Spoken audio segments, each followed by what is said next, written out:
Hello students, today we are going to discuss chapter number 12, motion and time.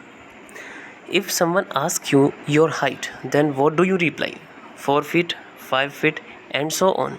Similarly, when someone asks how wide is your school desk, then how do you measure it? With the span of your hand, with your scale or any other means. So measurement is done by comparing different unknown physical quantities with the known quantities. In the past, different parts of human body such as hands and feet were used to measure objects. In fact, they are one of the oldest tools of measurement. Before the development of fixed tools of measurement, people used to measure distances and lengths by using different means. For example, before the invention of measuring tape, a carpenter used to measure the length of wood by using his hands or fingers, and cloth merchant used to measure cloth with their outstretched arms. The Egyptians used a cubit, which was the base for the measurement of the pyramids. It is believed that 1 cubit equaled 18 inches. The Romans, on the other hand, formulated the concept of inch. However, these different systems of measuring lengths and distances were not uniform. In order to bring uniformity in the system of measurement, the metric system was standardized by the French in 1790s. This system began to be used as a standard system for measurement. With the passage of time, a more uniform system called International System of Units was developed. It is written as SI unit. For example, SI unit of length is meter. Now, need to measure time. The early humans noticed the periodic movements of the sun and the stars, but they always wondered how the passage of time occurs. Many natural occurrences such as flow of winds, the annual flooding of specific rivers also helped the early humans to observe the annual natural phenomena. This further helped them to identify the change of seasons. The sundials were used to measure time with the help of shadows. Different types of clocks such as sand clocks, oil lamps, hourglasses and water clocks were used. Different cultures used different methods for measuring time. Now we are going to discuss about sand clock. The sand clock is a device that helps in measuring the time through the movement of sand. It consists of two glass bulbs that are connected vertically with each other through a narrow neck, which allows the sand to pass from one bulb to another in a regulated manner. The quantity of sand, its thickness of the sand particles, the size of the glass bulb, and the width of the neck are some factors that may affect the time intervals of a sand clock. Nowadays, we measure time by using clocks or watches. Clocks and watches make use of periodic motion. Simple pendulum. A simple pendulum is a small sized metallic bob which is suspended by a light string from a fixed point. It cannot be stretched and is of a definite length. This thread allows the bob to oscillate freely without any kind of obstruction or friction. The pendulum bob moves to and fro following the same path.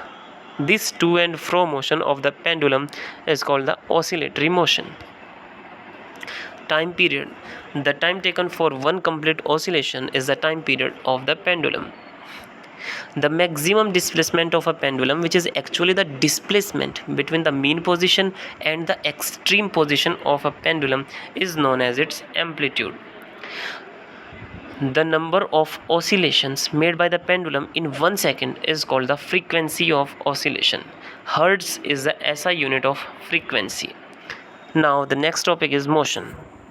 A body is said to be at rest if it does not change its position with time with respect to a reference point. But a body is said to be in motion when it changes its position with time with respect to an observer or a reference point. There are three main types of motion: rectilinear motion, circular motion, and periodic motion. The motion in which a body moves along a straight line is called rectilinear motion. For example, a train moving along a straight line, a stone falling down from a height, etc.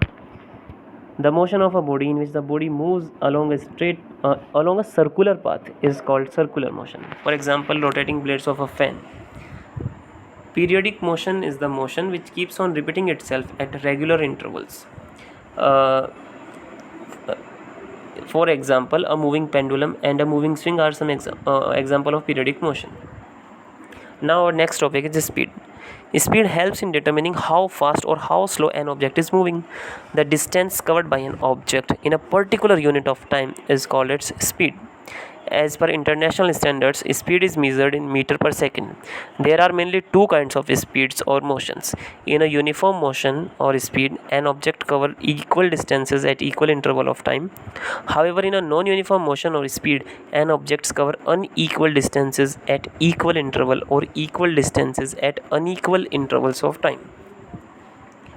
Speed is calculated using the following expression: speed is equals to distance upon time.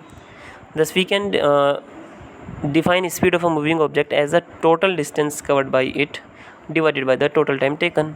The instrument used in vehicles to indicate speed is called speedometer. On the other hand, the distance covered by a vehicle is indicated by the odometer. Average speed is the total distance covered divided by the total time taken. Now the next topic is uniform motion. A body that moves with a constant speed along a straight line throughout its journey is said to have uniform motion. A body with uniform motion covers equal distances in equal time intervals. A body that moves with changing speed along a straight line throughout its journey is said to have non-uniform motion. A body with non-uniform motion covers unequal distances in the same time interval. Thank you.